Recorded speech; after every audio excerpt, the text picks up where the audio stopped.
नमस्कार, हमारे digital platform में आपका स्वागत है। जम्मू कश्मीर की सियासत इन दिनों 3 बड़े चुनावी मोर्चों पर केंद्रित है। बडगाम उपचुनाव, नगरोटा के उपचुनाव और राज्यसभा की 4 सीटों पर होने वाले चुनाव। बडगाम में एक ही जो सेक्ट है, एक जो आगा सदस्य हैं, उनके अंदर राजनीतिक विरासत की जंग छिड़ी हुई है, जहां नेशनल कॉन्फ्रेंस, बीजेपी और पीडीपी सभी ने अपने उम्मीदवार आगा सदस्यों को ही उतारा है। सभी ने आगा सदस्यों पर इस बार दांव लगाया है, क्योंकि जो बडगाम है वो शिया बहुल क्षेत्र है, शिया बहुल इलाका है और वहां पर जो आगा है उनकी काफी ज्यादा इन्फ्लुएंस मानी जाती है। और वहीं नगरोटा की अगर बात की जाए तो नगरोटा में महिला नेतृत्व और अनुभवी नेताओं के बीच सीधा मुकाबला देखने को मिल रहा है। इसी बीच राज्यसभा की 4 सीटों के लिए राजनीतिक समीकरण और भी ज्यादा कॉम्प्लिकेटेड हो गए हैं। हर दल अपनी रणनीति के मुताबिक जोड़ तोड़ कर रहा है और इस वक्त जम्मू कश्मीर की राजनीति में नई समीकरण बन रहे हैं। इस खास रिपोर्ट में हम आपको लेकर चलेंगे बडगाम और नगरोटा के उपचुनाव के अंदरूनी हालात तक, उम्मीदवारों की तैयारियों के बारे में बताएंगे, पार्टी की रणनीतियों के बारे में बताएंगे और राज्यसभा चुनाव की नई चालें क्या है वो भी आपको दिखाएंगे। तो जानिए कैसे ये तीनों मोर्चे जो हैं ये जम्मू कश्मीर की सियासी दिशा को अगले कुछ महीनों में तय करेंगे, उसे बदलेंगे, एक अहम मोड़ साबित होंगे। देखिए ये खास रिपोर्ट।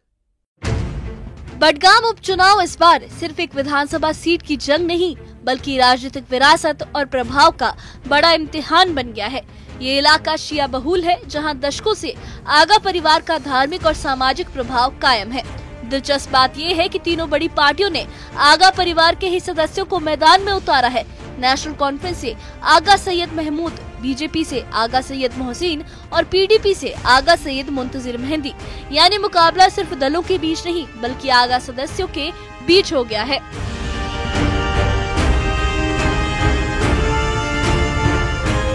बडगाम में नेशनल कॉन्फ्रेंस के उम्मीदवार आगा सैयद महमूद ने अपने आवास पर चुनावी रणनीति को लेकर एक अहम बैठक की। इस बैठक में वरिष्ठ नेता अमित कौल, निसार अहमद और शोपियां के जिला सचिव मौजूद थे।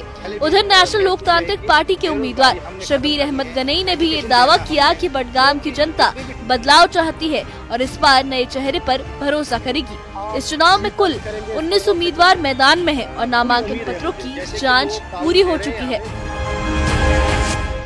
नेशनल लोकतांत्रिक पार्टी एक ऐसी पार्टी है कि हम हर दिन लोग हमें हर घर हम जा रहे हैं, हर दिन हमने लोगों के साथ मिलना है और लोग भी ये चाहते हैं कि हमें आप लोग की जरूरत है। जैसे अभी इलेक्शन खत्म होने के बाद ना नेशनल नजर आएगी इनको, लोगों को ये पता है। जैसे कि अभी मैं बडगाम लोगों को कहना चाहता हूँ कि इलेक्शन खत्म होके कोई इनको नजर नहीं आएगा, लेकिन वाहिद एक हमारी ऐसी पार्टी है नेशनल लोकतांत्रिक पार्टी, जो हम इन लोगों की खिदमत के लिए 24 घंटा खड़ा रहेंगे। तो क्या कुछ मुद्दे हैं जिनको लेकर आप लोगों के पास जाते हैं? हमारा मुद्दा ये है कि सबसे पहले बेरोजगारी हमने खत्म करनी है। ये हम इससे पहले भी कह चुके हैं कि बेरोजगारी हमने खत्म करनी है, एजुकेशन देना हमने, और भी जितने भी डेवलपमेंट है वो हम करने के लिए तैयार हैं। क्या आपको लगता है आप जीत दर्ज करेंगे इस बडगाम सेगमेंट से?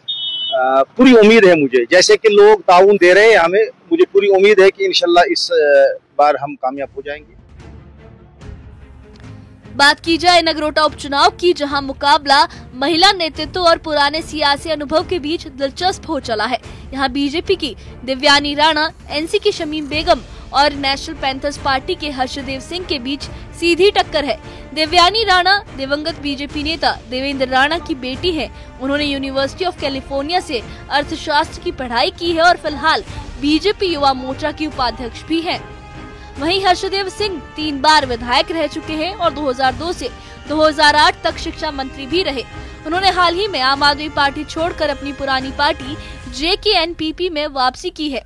एनसी ने यहां से शमीम बेगम को टिकट दिया है, जिससे इस चुनावी जंग में महिला सशक्तिकरण का रंग और गहरा हो गया है। वहीं बीजेपी की ओर से केंद्रीय मंत्री डॉक्टर जितेंद्र सिंह ने दोनों उपचुनाव सीटों बडगाम और नगरोटा पर जीत का दावा किया है। उन्होंने कहा कि नगरोटा में बीजेपी भारी अंतर से जीतेगी, वहां कोई मुकाबला नहीं है और बडगाम में भी जनता का समर्थन हमें मिलेगा। डॉक्टर जितेंद्र सिंह ने आगे कहा कि पिछले 11 सालों में बीजेपी सरकार ने जम्मू कश्मीर में जो विकास किए हैं, उसी आधार पर पार्टी वोट मांगेगी।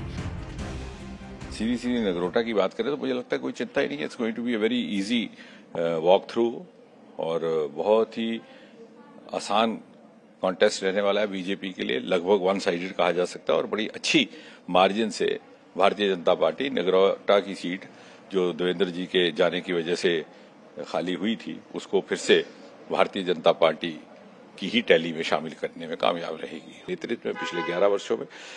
लेकिन साथ ही साथ ये भी बात ध्यान में रखने लायक है कि जम्मू कश्मीर में कुल मिलाकर के पिछली असेंबली के चुनाव में भी हमारी वोट संख्या बढ़ी है, हमारा शेयर बढ़ा है। हालांकि जैसे वो अलामा इकबाल का शेर है कि जमहूरियत वो तर्ज हुकूमत है कि जिसमें बंदों को गिना जाता है, तोला नहीं जाता। तो गिनती में हम कम पड़ गए, इसलिए सरकार हमारी नहीं बन पाई, लेकिन वोट शेयर हमारा बढ़ा और बाकी पार्टियों की तुलना में हमारा वोट शेयर भी ज्यादा है। इसका अर्थ ये हुआ कि भले ही हमारा आंकड़ा हमारे हक में सरकार बनाने के लिए नहीं था, लेकिन पब्लिक सपोर्ट हमारे पास बाकी पार्टियों की तुलना में ज्यादा थी और ये एक बड़ी उत्साहजनक बात है। इसी बीच राज्यसभा की 4 सीटों को लेकर भी राजनीतिक समीकरण तेजी से बदल रहे हैं। पहली सीट पर बीजेपी के अली मोहम्मद मीर का मुकाबला एनसी के चौधरी रमजान से है। दूसरी पर राकेश महाजन का सामना एनसी के सज्जाद अहमद किचलू से होगा। तीसरी अधिसूचना में एनसी के 2 उम्मीदवार शमी ओबरॉय और इमरान नबी डार हैं, जबकि बीजेपी ने सत शर्मा को मैदान में उतारा है। बीजेपी ने सत शर्मा को एक ऐसी सीट से खड़ा किया है जिसे वो सुरक्षित मान रही है। बीजेपी नेता अली मोहम्मद मीर ने ये दावा किया है कि भले ही नंबर एनसी के साथ हो, लेकिन राष्ट्रवादी विचारधारा वाले विधायक बीजेपी के साथ खड़े होंगे। उन्होंने कहा कि बीते 11 सालों में बीजेपी ने जम्मू कश्मीर को नई दिशा दी है और अब पार्टी उसी विकास पथ पर आगे बढ़ रही है। कश्मीर का नहीं, मैं बोलूँ हमारे सामने कोई मुद्दा नहीं। जो हमने 11 साल में कार्यकाल किया है, 11 साल कार्यकाल में जो हमने की है वो अयान है। हम कभी भी पीछे हटने वाले लोग नहीं। जो भी कोई अधूरा रह गया हम उसको पूरा करेंगे। भारतीय जनता पार्टी का हर एक व्यक्ति इस खादिम का नौकर है, इस खादिम मिलत का नौकर है। एक खादिम हम काम करेंगे, एक सिपाही की तरह हम लड़ेंगे। जम्मू कश्मीर विधानसभा में फिलहाल कुल 90 सीटें हैं। इनमें से एनसी के पास 41, बीजेपी के पास 28, कांग्रेस की 6, पीडीपी की 3 सीटें हैं और बाकी छोटी पार्टियों और निर्दलियों के पास है। राज्यसभा चुनाव में किसी भी उम्मीदवार को जीत के लिए कम से कम 20 वोटों की जरूरत होती है। इस लिहाज से बीजेपी और एनसी एक सीट पर मजबूत स्थिति में है, जबकि बाकी 2 सीटों पर समीकरण बहुत अहम हो जाते हैं। कांग्रेस और पीडीपी के रुख पर सबकी नजरें टिकी हैं, क्योंकि वही तय करेंगे कि तीसरी और चौथी सीट पर किसे बढ़त मिलती है। तो एक तरफ बडगाम में परिवार और विचारधारा की जंग जारी है, दूसरी तरफ नगरोटा में नई पीढ़ी और अनुभवी नेतृत्व की टक्कर देखी जा रही है। साथ ही राज्यसभा चुनाव ने सियासी समीकरणों में नई हलचल भी पैदा कर दी है। जम्मू कश्मीर की राजनीति का ये 13वां इम्तिहान आने वाले दिनों में राज्य की सियासी दिशा तय करेगा। अब सबकी नजरें इस बात पर है कि जनता किसके साथ खड़ी होती है, तजुर्बे के साथ या नए चेहरे के साथ। Bureau report, news 18।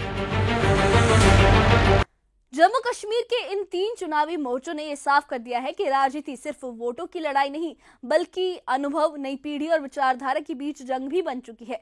बडगाम में आगा के ऊपर जो सबने दांव लगाया है, आगा सदस्यों के ऊपर तीनों पार्टी ने दांव लगाया है, चाहे वो बीजेपी हो, चाहे वो एनसी हो, चाहे वो पीडीपी हो, सबने आगा सदस्यों पर इस बार दांव लगा के इस रणनीति को साधा है।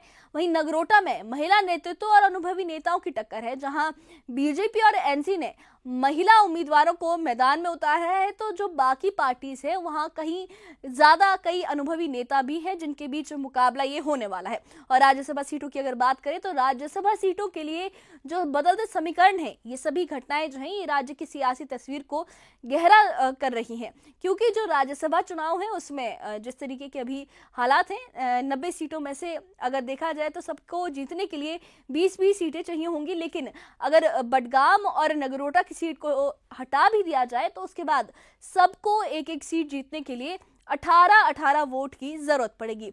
और इस वक्त जो जितना पावर है सभी राजनीतिक दलों के पास, उसको देखते हुए एनसी के पास काफी ज्यादा पावर है। एनसी काफी मजबूत लग रही है क्योंकि उसके पास अपनी सीटें हैं। उसके अलावा कांग्रेस का भी शायद समर्थन उनके लिए माना जा रहा है। हालांकि जो कांग्रेस और एनसी है उनके बीच इस वक्त मतभेद चल रहा है, जिसको एनसी सरासर नकार रही है। लेकिन जहां तक जो खबरें सामने आ रही हैं वो यही बता रही हैं कि दोनों पार्टीज के बीच, उनके गठबंधन के बीच मतभेद अभी जारी है, क्योंकि जो एनसी ने बैठक की है आगामी विधानसभा सत्र को लेकर, उपचुनावों और राज्यसभा चुनाव को लेकर रणनीति बनाने के लिए जो बैठक की, उसमें कांग्रेस को भी बुलाया गया था। लेकिन कांग्रेस ने इस मीटिंग से दूरी बना ली है।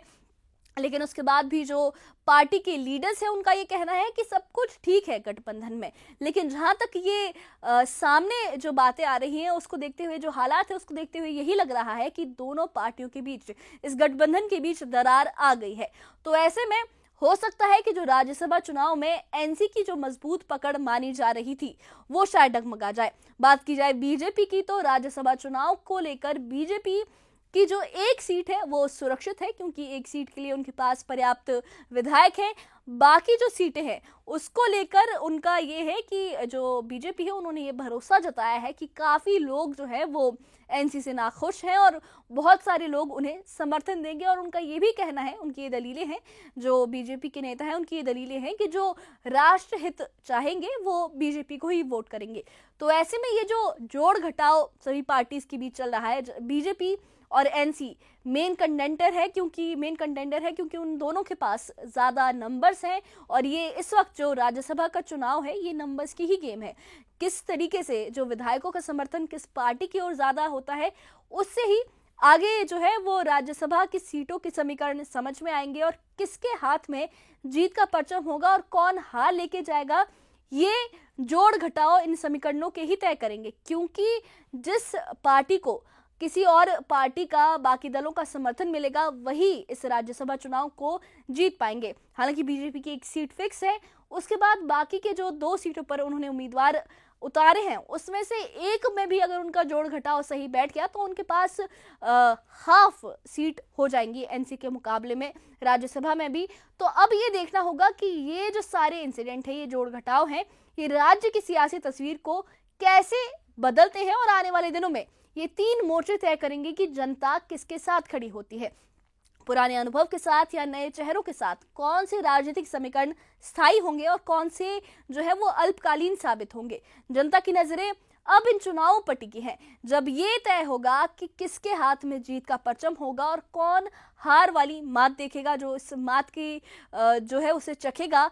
लेकिन ये जो राज्यसभा के चुनाव है ये काफी दिलचस्प होंगे। और उसके बाद अगर उपचुनावों की भी बात की जाए तो ये भी काफी ज्यादा प्रोमिनेंट इस वक्त माने जा रहे हैं कि ये आगे अगले विधानसभा चुनाव जो होंगे उनके लिए भी हर एक पार्टी की अपनी पकड़ बनाने में काफी ज्यादा इंपॉर्टेंट फैक्टर साबित होंगे ये उपचुनाव। तो आगे क्या होगा ये तो आने वाला वक्त ही बताएगा। लेकिन ये जो सियासी जोड़तोड़ है, ये जो समीकरण है, ये काफी दिलचस्प देखने को मिल रहे हैं। इस बारे में आपकी क्या राय है, हमें कमेंट बॉक्स में अपनी राय जरूर बताइए। और इससे जुड़े अपडेट्स के लिए और ऐसी ही खबरों के लिए हमारे चैनल के साथ बने रहिए। हमारे चैनल को सब्सक्राइब करिए। शुक्रिया।